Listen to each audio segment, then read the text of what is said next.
A nossa vida se resume nessas balas. Daqui a pouco eu vou explicar para o senhor.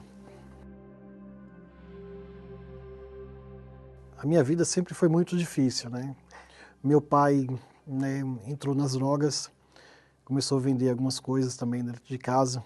Então foi uma dificuldade muito grande, porque logo depois ele se acidentou, né, e ficou para mim sustentar a casa. Então seria eu, minha mãe, meu pai e minhas duas irmãs menores. Então, com todo sofrimento, tanta dor, né? Minha mãe já frequentava a igreja e me levou para a igreja. Aí eu conheci a Maria, né? A gente começou a namorar, se conhecer, onde se casamos, né? Eu não tinha muitas condições financeiras, eu trabalhava com meu pai na época. E aí a gente casou, acreditou que juntos ia crescer, ia estourar, ia isso. E aí fomos morar de aluguel nessa casa, né? Aqui. Conseguimos atrasar 3 meses de aluguel de R$ 250 naquela época. Cheio do Espírito Santo, os dois, fazendo a obra e uma vida injusta, né? Aí atrasamos e aí o proprietário do imóvel pediu a casa. Pediu para a gente se retirar, arrumar outra casa. Então foi muito difícil. Era uma dificuldade tão grande que a gente até acostumou. A gente olhava para o bairro, todo mundo do bairro vive assim, então é normal isso daí, né? E a gente passando essa luta tão grande, mas com essa vida amarrada. Teve uma vez que eu fui evangelizar até, na época, e essa pessoa falou assim, não, mas você casou e qual é a diferença da sua vida para a minha? Eu tenho um carro, eu tenho moto, eu tenho isso, aquilo outro. Por que eu serviria o Deus que você serve? E essas balas aqui, o que tem a ver então com a sua história? Então, essas balas aqui foi onde tudo começou, né? Eu comecei a vender elas, balas na rua. Um dia eu vendia 50, outro vendia R$ 100. Um dia que fazia R$ 150 era uma festa, uma alegria, né? Porque era muito difícil entrar dentro de um ônibus, que 90% era dentro do ônibus. Então a gente via aquela dificuldade. Teve uma vez, eu lembro até hoje, que comecei das 9 da manhã até umas 4 horas da tarde, tinha feito R$ 15. Então a dificuldade era muito grande mesmo, né? Então um rapaz da igreja me chamou, pai, vem para cá, vamos trabalhar aqui, no ramo imobiliário aqui. Então, e era assim, de manhã era ovo, no café da manhã, no almoço ovo e no jantar também ovo. O senhorzinho do carro do ovo já parava lá, seu Luiz, lembra até hoje, ó, quantas cartelas, vou deixar, ele já entrava já com 10 cartelas que era para pagar a semana, né? Só que assim, era fiado ainda. Aí eles deixavam os ovos para trabalhar para a semana que vem acertar. Então era mesmo assim aquela luta, aquela dificuldade, né? Mas era ovo, de manhã, de tarde, de noite. Então não foi fácil. Passaram-se 12 anos. 12 anos de muita luta, 12 anos pagando aluguel, mesmo cheio do Espírito Santo, casado. Tinha vezes que ele falava, chegava em mim, né, feliz da vida, aí, porque vendeu alguma coisa a mais, e aí ele falava, vai dar tudo certo. Aí cheguei a um ponto de, poxa Deus, sempre vai dar tudo certo, tô cansada de vai dar tudo certo e nada muda, nada acontece. E aquilo já estava me chateando já. Eu cheguei a um ponto de ficar muito chateada de falar, poxa, vai dar tudo certo, mas nunca dá certo. A gente discutia, mesmo dentro da igreja, porque querendo ou não, essa situação, né, ela atinge, né? Pô, tirei ela da casa dos pais dela, né, para dar uma vida melhor.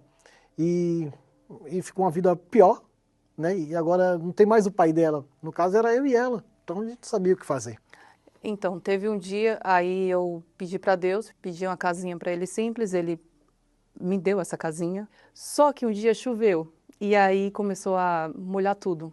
E aí eu comecei, eu não estou acreditando nisso. Eu comecei a pegar baldes para tirar resto de fezes, xixi, e eu ficava desesperada. E vinha rato, passava assim, eu tinha que pegar minha filha, colocar em cima da cama. Então aquilo ali para mim foi o cúmulo, foi o fim, né?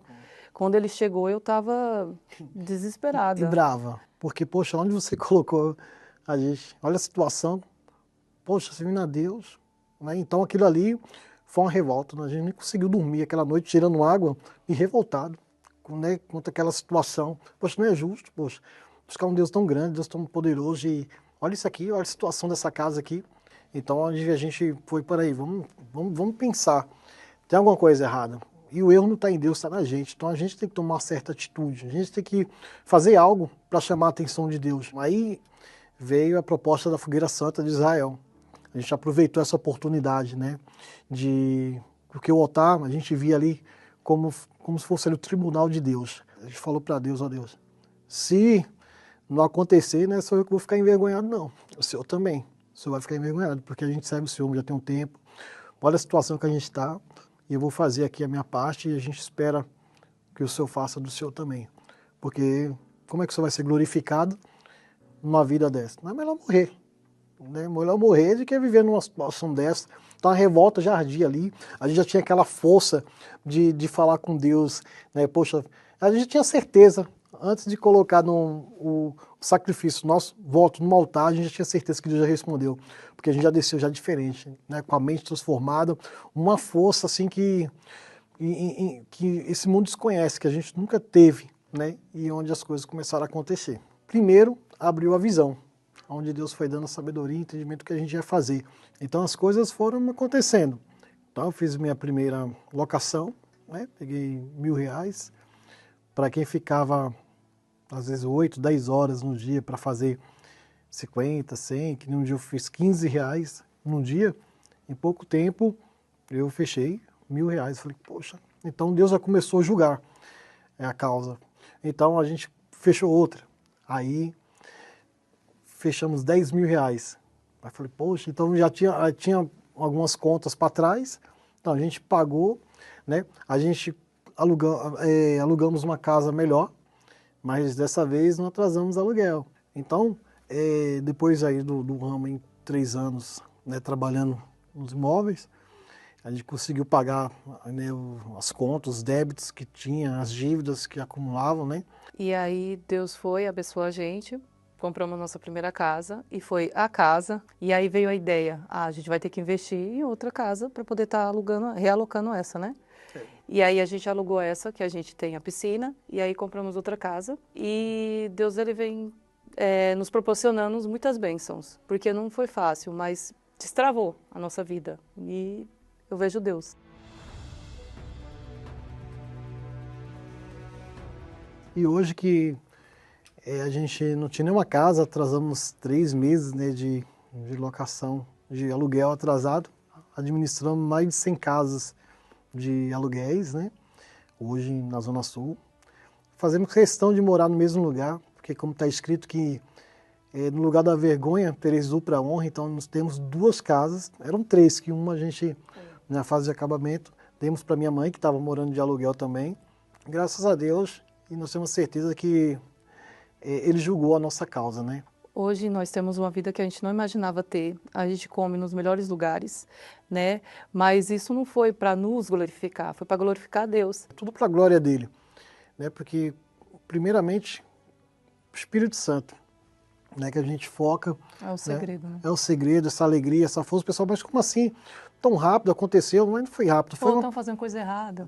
Falam que estão fazendo coisa errada, eles não acreditam no poder que esse Deus tem. Então é questão de confiar 100%, saber para quem você está fazendo, quem é esse ser. Então a gente aprendeu isso e a gente tem essa convicção que quem é esse Deus. E as balas hoje, como é que ficaram?